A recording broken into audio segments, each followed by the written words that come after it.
première question, dans cette Bonsoir tribune, à vous. vous écrivez, je cite, les otages morts à Gaza, un euphémisme atroce et lourd de sens politique. Est-ce que vous pouvez nous expliquer pourquoi? Écoutez, comme votre émission le dit, ça se débat par définition. J'espère ramener un petit peu plus de sérénité dans ce débat. J'aborde les choses d'un point de vue strictement rhétorique, Mhm. c'est-à-dire du point de vue de la formulation et de l'argumentation.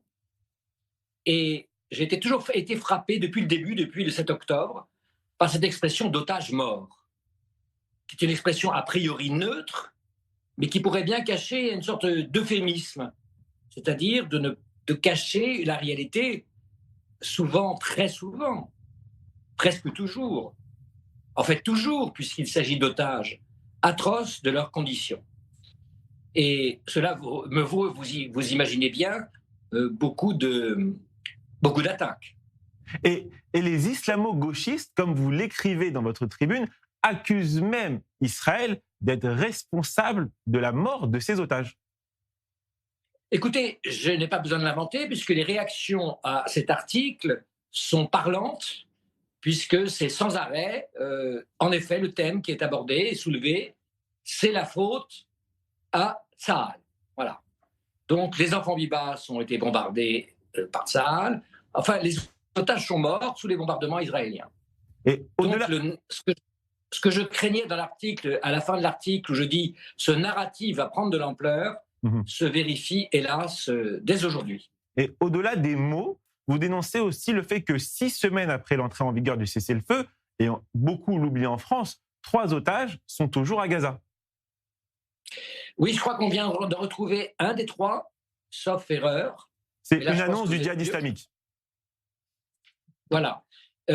Donc, tant mieux si ces corps sont rapatriés, puisque vous savez l'importance de ce rapatriement, le plus vite possible, puisque c'est quand même la première phase de l'accord, Laurent, des corps. Hein. Des otages vivants, heureusement, mais des corps aussi. Donc, il y a un vrai sujet. Mais Et je pense qu'il faudrait, et c'était le sens de mon article, ne pas les oublier complètement. J'ai toujours trouvé que pendant ces 2 ans de guerre, ce sujet était quand même traité de façon, comme on dit en rhétorique, minorée, minimisée. Même si, et je tiens à le dire, cela n'empêche pas de parler, et au contraire même, des bombardements massifs et de l'importance du nombre de victimes civiles à Gaza. Mais c'est l'expression d'otages morts, vous voyez ce que je veux dire, qui m'a, comme on dit aujourd'hui, interpellé. la guerre entre Israël et le Hamas est aussi une guerre des mots, c'est votre domaine, et nous entendons partout les mots génocide ou apartheid pour parler de la situation en Israël. Comment vous réagissez lorsque vous entendez ces mots-là? Est-ce que pour vous, ils correspondent à une réalité ou encore c'est une déformation sémantique? Alors là, je ne conclurai pas sur ces sujets, puisque comme vous savez, sur le génocide, il y a une enquête qui est lancée au niveau international. De toute façon, la question n'est pas là vraiment, au sens que ce sont des mots de toute façon, des mots totems. Ce sont des mots qui sont agités pour créer de la passion. Ce ne sont pas des mots qui sont agités pour décrire une réalité. Euh, Réalité qui, encore une fois, doit être mesurée, évaluée de façon objective.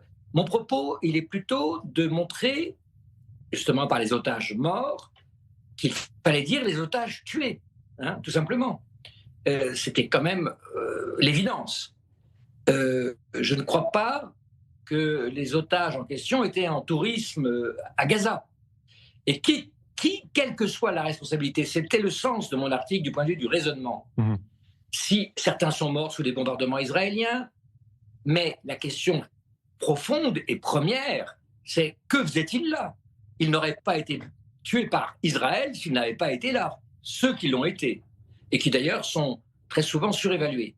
Donc, et je citais notamment cet extraordinaire passage de Haaretz, un journal que vous connaissez bien, qui imputait à Israël la mort des otages tués par leurs ravisseurs à l'approche de l'armée israélienne, ce qui est quand même un amalgame absolument sidérant.